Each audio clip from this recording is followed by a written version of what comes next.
Welcome to Food Talk, the show from the East End about food, fishing, farming, and all things East End. And my guests today are Executive Chef Joe Realmuto from Honest Management Group, Nick and Tony's. Mark Smith, the co-owner of all these operations, that's Nick and Tony's Cafe in the City, Rowdy Hall, La Fondita, Town Line Barbecue. And Honest Catering. And Honest Catering, we can't forget that. How are you guys today? Great. Good. Thanks for coming on the show. This is the inaugural show. Joey, you're going to prepare something for us today. We'll get back to that later. But what are you going to? We're keeping it simple. You know, things you could do at home. You know, at your house. You know, and really make it look really nice. And it's stuff we do in the restaurant. There's some beautiful tuna. We just kind of seared it off. Some baby zucchini, some greens, and just a little vinaigrette. Something so simple you can make at home. And lovely. That's great. You're a rock star. So, you know what a lot of people associate, let's just talk about Nick and Tony's. A lot of people associate Nick and Tony's as the power restaurant. Hillary Clinton's been there, Bill Clinton, Colin Powell, Sarah Jessica Parker, Uma Thurman, you name it, they've been there. But what has always impressed me is the two things stand out. One, that you guys had that wood-burning oven, which was installed in 1991, where entrees are being cooked in the oven, not just pizzas, but also this garden out back. So what's the acreage of that garden right now? The garden's about a half acre, and it's sizable. pretty. Yeah, it is. It is. It's actually, we have a full-time farmer now. Yeah. Jeff Negron from the Growing Seed. Oh, that's you know, great. he's and it's been a game changer for us. So you talk about farm to table. You guys really were one of the original restaurants to do farm to table. So has the earth's been turned over? You guys planted anything yet? Yeah, actually, we have. Right in the middle of it. Yeah, we have spring onions in there right now, some greens, you know, and it's just, you know, we're in the process. There's a lot of stuff in the Quail Hill greenhouse getting our seedlings going, so everything's going to go in within the next. So you do the seedlings at Quail Hill greenhouse. Yep, and some stuff at Jeff's farm as well. Right, and so what are some of the things that your customers would find on their plates this spring and then this summer? You know, spring onions, lots of root vegetables, you know, baby carrots, beets, all kinds of greens, tons of different peppers, eggplant, you know, and a lot of things that we try to plant in there are specialty items, things that you can't, you know, not the run-of-the-mill stuff. We're not trying to put zucchini in there because, you know, number one, couldn't grow enough. We use so much for our zucchini chips, we couldn't possibly. So is it handle mostly for garnish, or is it? No. It's stuff that goes on our menu, but it's, you know, and a lot of specialty stuff, you know, for, you know, a garnish on a special, you know, things that might only last a few days. If we have a larger. Got some nice raspberry bushes. Yeah. Oh, nice. Yeah. So All we're trying kinds to of berries, incorporate, actually. you know, the Rhubarb. pastry into it. Yeah, rhubarb. Nice. So Good. You know, so items we will actually let go on our menu and just reprint them as they go out. But Let's talk about Uma Thurman. Were you there the night that? So there was a chef named Paul Del Favreau, who's the owner of Harbor Market over in Sag Harbor. This is a number of years ago, maybe mid to late 90s. Uma Thurman's in the restaurant. It's late. I guess her friend left. She needs a cab, can't get one, and take it from there. Do you know the rest of the story? yeah, I'm sure you know better, actually. Plus, you tell a hell of a lot better story. weren't you than I behind the do. bar that night? I was behind the bar. There that you night. go. Right. Yeah, but, you know, honestly, I don't remember the entire. So all I remember is that, you know, they needed a cab and there was nothing available. So somebody went in the back and asked Paul, and Paul was just, you know. So, Yeah, that beat up old Volkswagen. and he really didn't even realize who she was. Right. I don't think. That was the funny And then the part. next morning, it was like, you're not going to believe this. Yeah. Paulie gave Uma Thurman a ride home, right? Oh, I love that. Do most people know that you started your career at, out here at Nick and Tony? No, so let's just tell the viewers, thank you, All Smitty. right. So the deal is that I was bartending in the city. One of my I said, hey, I just got married, and we're thinking about making a move, maybe Princeton, New Jersey, maybe out to the Hamptons. Ralph Derby, who had done the drawings, maybe, or was the contractor for? No, he was the contractor, I think, for the Mosaic. Right, that's right. Yeah. So he was one of my bar customers. He says, well, you know, if you ever want to go out to the Hamptons, you know, my friends Jeff and Tony own Nick and Tony's, and I could introduce you to him. So I'm going, Nick and Tony, some spaghetti joint. What do I know? So I go, okay, you know. So he gave me Jeff's email. This is when email was first like, wow, you have email, you know? So I sent him an email. I don't hear a thing. And then I said something to Ralph and whatever. Then Jeff, maybe called me or whatever. he came in, checked me out. I was working at a place called Raquel, which was Thomas Keller's and Serge Raoul's collaboration down on Varick Street. And then Jeff invited me out to, because they were looking for a bartender, because that front room with the oven, with the bar, wasn't there. So they were looking for an actual, they had a real bar looking for a bartender. And he invited myself and my wife at the time, Ellie Watson, to come out and try the food. We came out on, I think it was May 1st. We ate. No, it was April 1st. We ate. We had a couple of weeks to make a decision. We said, what the heck? We had nothing really holding us. We were in Williamsburg at the time, before Williamsburg was hip, you know? And I think we moved out on like May 7th, and the rest is history. And Great. so that's how I ended up out in the East End. Never looked back. It's an unbelievable story. You were the first person, when I walked in the front door for my interview, you were the first person. So it was a sleepy afternoon. I believe it was a Tuesday or a Wednesday, maybe a It was Thursday. probably a Wednesday. Probably a because Wednesday. They were just setting the restaurant up. Joey walks in. I think he had like a tie, like a bow tie. No, it wasn't a bow tie. And he says, "I'm here to see Mr. Del Favre." And you probably said, "Paul, I'm making this up," but you know, you were nervous. And you were a young guy. You had interned at the River Cafe with David Berg. Yeah, Right. And I remember actually it was John Logren at the time. David had just left, but I remember pulling into the front parking lot and looking at the place and saying, "I'm not working in this dump." what kind of restaurants? It looks like a house. Right, You know, right, I mean, right. coming from Queens, you know, Right. look at houses as being restaurants. And I came in and, you know, I started talking to you, and Paul ran out in about 30 seconds time. He said, "Can I, you know, do you have a resume?" He grabbed it, threw it down. He said, "Okay, when can you start?" And I was just like, "I just drove 3 hours for that," you know. And he says, "I got to set up the kitchen. I got to set up the kitchen." He turned around and went right back. He didn't feed you. He didn't say anything. Nothing. But okay. But that I think you offered me some water. right. 27 years later. Wow. Yeah. That's an unbelievable tale. Yeah, long time. I'm so glad to have been there from the start too. Yeah, good stuff. So you know, I've got this thing about explaining food to people. So I know that one of your ingredients is an emulsion. Tell me, what is an emulsion? I mean, it's basically blended, and we use emulsion blenders, those little hand stick blenders, and it basically just kind of binds up all the proteins, the oil, and the vinegar, you know, and it makes a nice, almost a little bit of a creamy, you know, kind of vinaigrette, you know, and you could do that with a lot of things, mayonnaise or emulsions, hollandaise How important is how fast you pour the oil super into important. an emulsion? Yeah, super important. I mean, whenever you're making a vinaigrette or so, you always want to add it in nice and slow, even if you're doing it by hand, because that's when everything starts to bind and it comes together. Otherwise, it's going to break. You add your fat in, is the word, into anything, whether it's a hollandaise sauce, a mayonnaise, it's going to break. And the nice thing about an emulsion is, especially when you're doing vinaigrettes, is it really, really coats your greens or anything you're doing really well with it. You know, and you get an even flavor. You're not just getting oil and vinegar. Okay. You know, So another question is, I was going to call it awful because some people think it tastes awful. No, but like offal. So what's offal? innards. You know, Innards. it's all the things. Lung, you know, heart, liver, intestines, tripe. yeah. You know, Poor kidney. people's food. OFFAL. Exactly. So let's see what the Food Lover's Companion says, because this is what we use. Called offal in Great Britain. Variety meats are animal innards and extremities that can be used in cooking or in the production of foods such as sausage. I love sausage.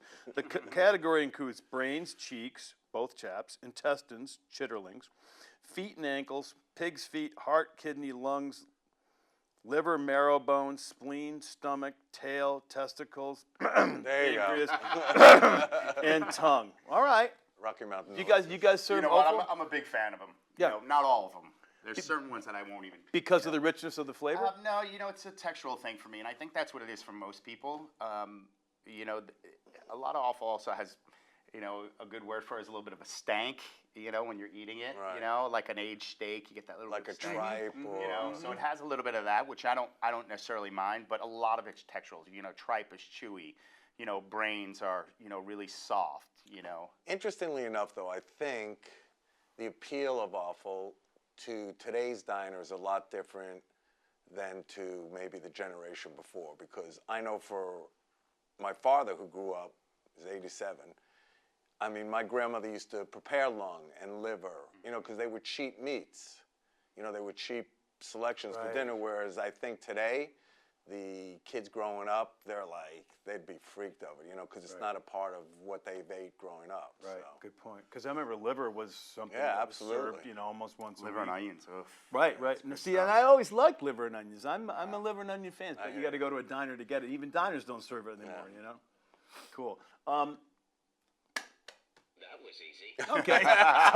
so you guys, obviously, you're going to serve any? Well, what about foie gras? Is foie gras offal? Absolutely. Yeah, There you go. absolutely. Yeah, there we- you go, folks. The foie gras Yeah, we- is really offal. And we serve menudo over at La Fondita. Chicken tri- livers, Chicken livers are on our menu at Nick and Tony's right now at the cafe in the city as well. Let's just tell the viewers a little bit about the research that went into, let's say, Town Line, and how you At came La at that. Fondita. Well, both of them. Good trips. They're great trips. And a great story is La Fondita. I remember Jeff, saying, "Let's open up a Mexican restaurant," Right. and I'm like, "What the hell know do I know about about Mexican? Mexican, I'm a kid from Queens. I know nothing about Mexican food." And he's like, "Don't worry about it. Don't worry about it. We'll figure it out. We'll figure it out." So we planned a trip to Mexico, and Mark and Jeff were in the front seat. And I still don't know. To this day, I still don't know how we got around. It was unbelievable. We started in Veracruz, went through the Andes Mountain, not the Andes, the Sierra Madres Right. in Mexico, Oh my lord. all the way to Oaxaca. And there was some pretty funny stories that accompanied that trip. But I'll tell you something, we ate some great food, We ate some really good food. drank some great mezcal, and it Was the idea to always do Mexican street food, or did that evolve out of the Always. trip? No, it was Yeah. always. Yeah. Yeah. when you go to the, particularly in Oaxaca, in the big market there, and it's a huge market, they have in the back of these markets these women, local women that just set up like these little stalls. Fondas. Yeah, That's where the fondas. name That's came where it from. came It's from. a little kitchen. It's like a little kitchen Right, within the Fondita. and they just, moles or tacos or, everything. So we said, this is a great sort of thing that we could be great to bring back out east. And, Oh, cool. very, It's a great concept. Yeah, it was- It's everybody's favorite. very cool. And it's fun. Yeah. It's fun food. Oh, very. Yeah. People's expectations. The nice thing about it for me is, people's expectations aren't just always up here. They go in there just to eat and enjoy, and takes a little. Although bit when of we pressure did open, people didn't understand the concept Oh, yeah. of a real tortilla as Right. part of the taco. Everybody There was was like, some "Where's the, educating. Yeah, where's the hard oh. shells? Where's the off. hard You know what? queso It shells?" probably took us a good 6 or 7 years before people really figured. You were a little figured ahead of the La curve Fondita.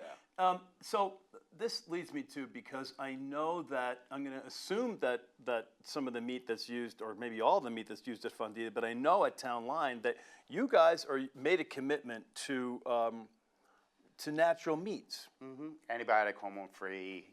Just foods that we want to feed our families. Right. That's it. I think, philosophically at all the restaurants, it's about, we don't want to serve anything that we're not comfortable feeding to our families, like Right. Joey says, whether it's dairy products, whether it's... And that's true throughout all the concepts. Absolutely. Absolutely. Yeah, all of our meat products, and and it was a difficult task.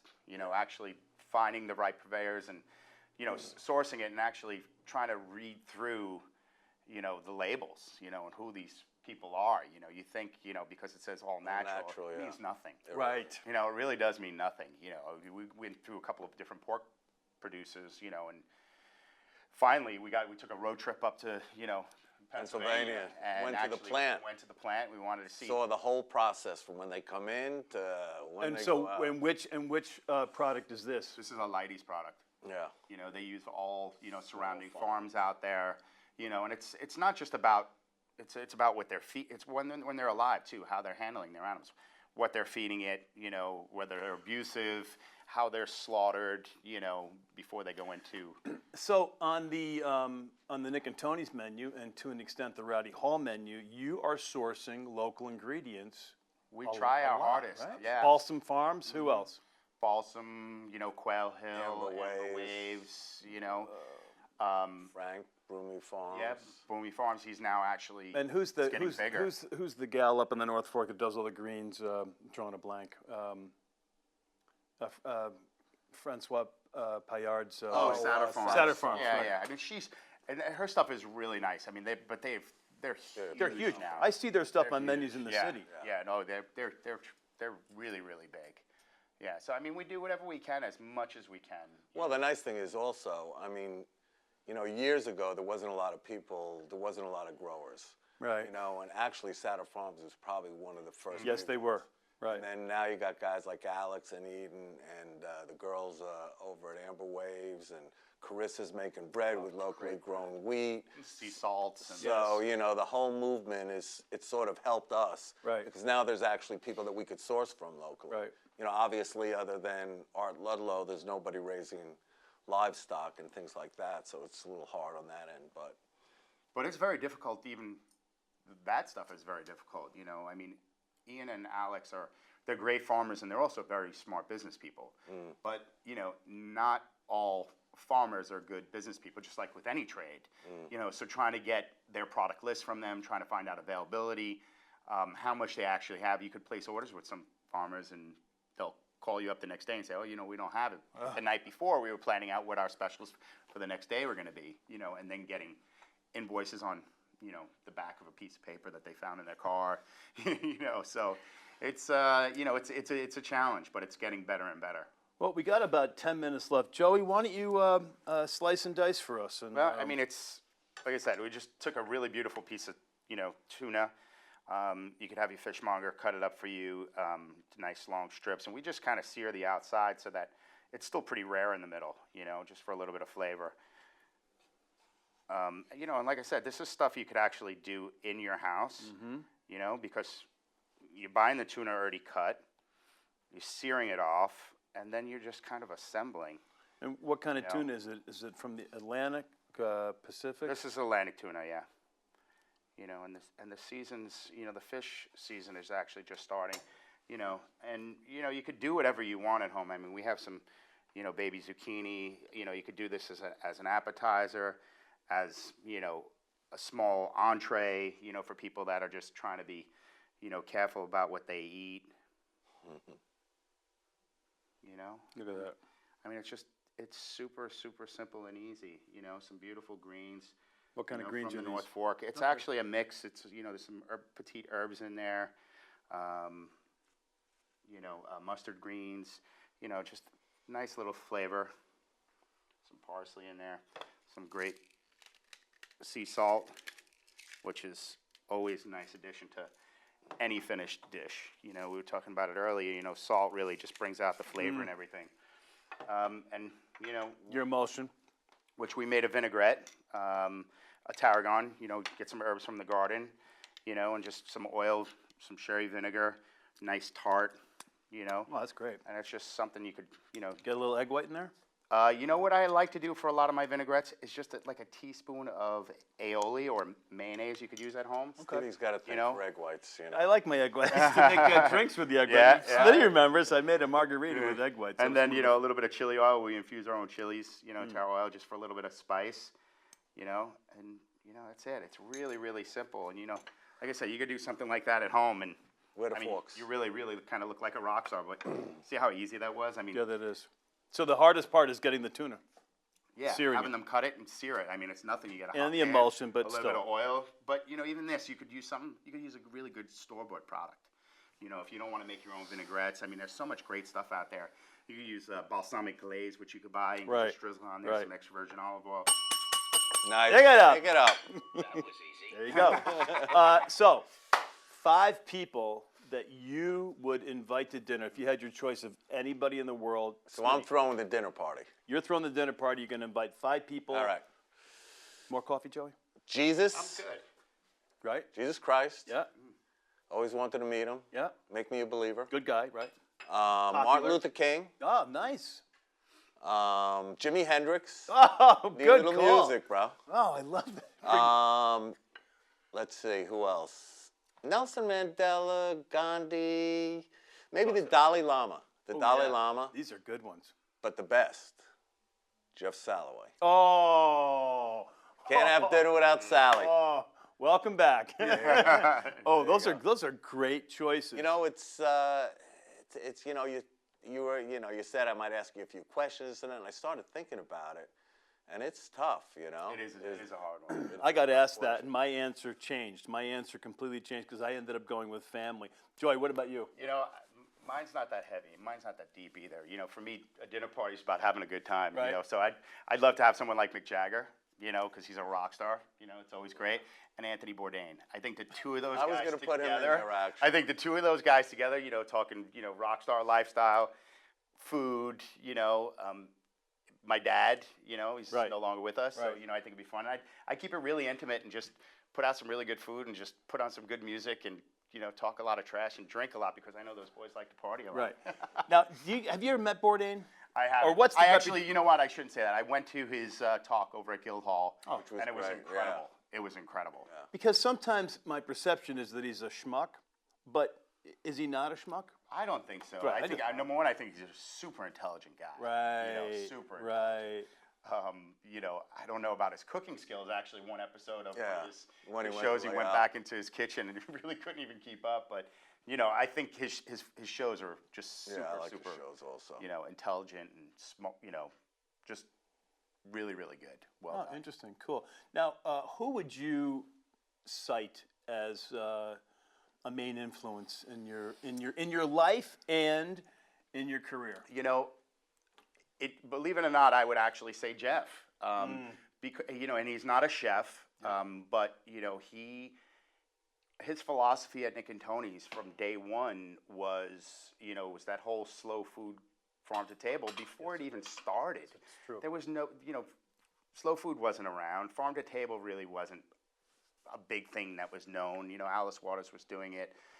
But it wasn't something that was really in New York. And he wasn't trying to do anything except for serve really good fresh ingredients at his restaurant. Well, I think also, his years spent in Italy, where, farm to table, it's not a movement. It's just the way they eat, and I think he was really enamored with that and saw that it wasn't happening here. And, why shouldn't it happen here? Because there's nothing they were doing that was so revolutionary. What a lot of people don't know, but I know and remember, is that a lot of the roots of Nick and Tony's came out of the city of Jonathan Waxman's restaurant called Hulo's and also Jams, because that's where Jeff and Tony worked, and Gail Arnold, Bobby Flay for that matter. And Waxman was the guy that brought California cuisine, which was light, which also they were then begin to use the local farms because of all the farms in California. Right. So he was influenced by that. But Jeff always had a vision. He had a vision for design. He had a vision for the platterware that you'd use. He had a good view on how to plate a dish. I remember just sitting around with him at table 24 at the end of the night or the beginning of the night, just horsing around, and Paul would bring out a dish, or Gail, he would go, what if we did this? And I was just always impressed with his out of the box thinking, or just creative thinking. What about you, Mark? Who would you count as your influencer?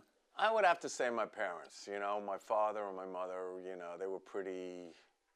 They've been pretty influential philosophically. In terms of my morality and philosophically and politically. Where I'm at today. They were. I would have to say they were probably the biggest influences.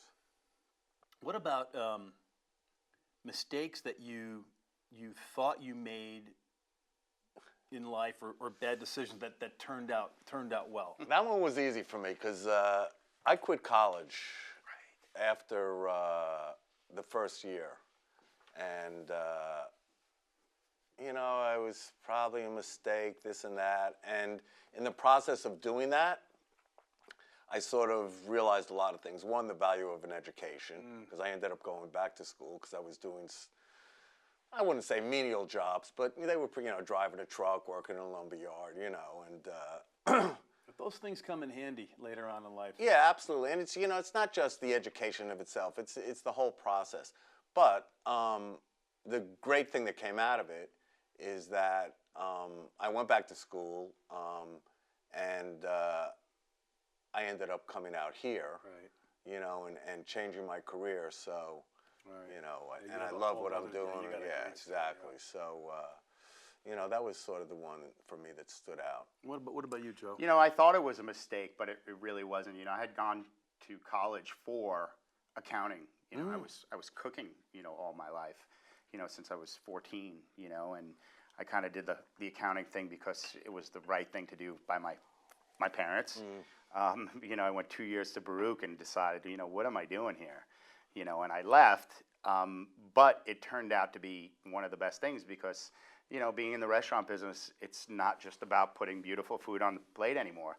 You know, it's getting harder and harder, and it's about, you know, knowing numbers and, you know, running a business. And some of the best things I learned was those 2 years at Baruch College, you know, figuring out how to, you know, manage finances, because that's what this game is. How about you? Most influential person? Yeah. I would say there was a minister at my church in Manhasset, where I ended up going to high school, and he recommended that he wrote a recommendation letter for me to get into Hamilton College, and I got to play football at Hamilton.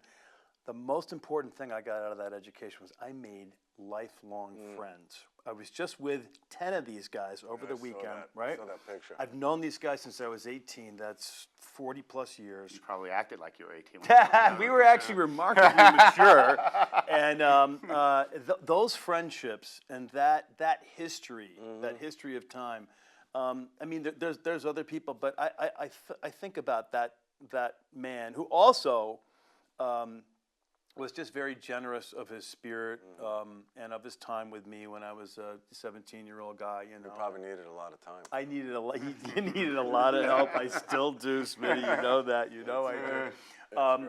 So we're winding it up. Man, you guys are awesome. What great guests and interesting lives. By the way, Ellie, this is really good coffee. It actually it's is very, very good. We'd like to know the brand. But thanks for having us. Yeah, really. Oh, Thanks for having us on the it's show, been a Steve. pleasure.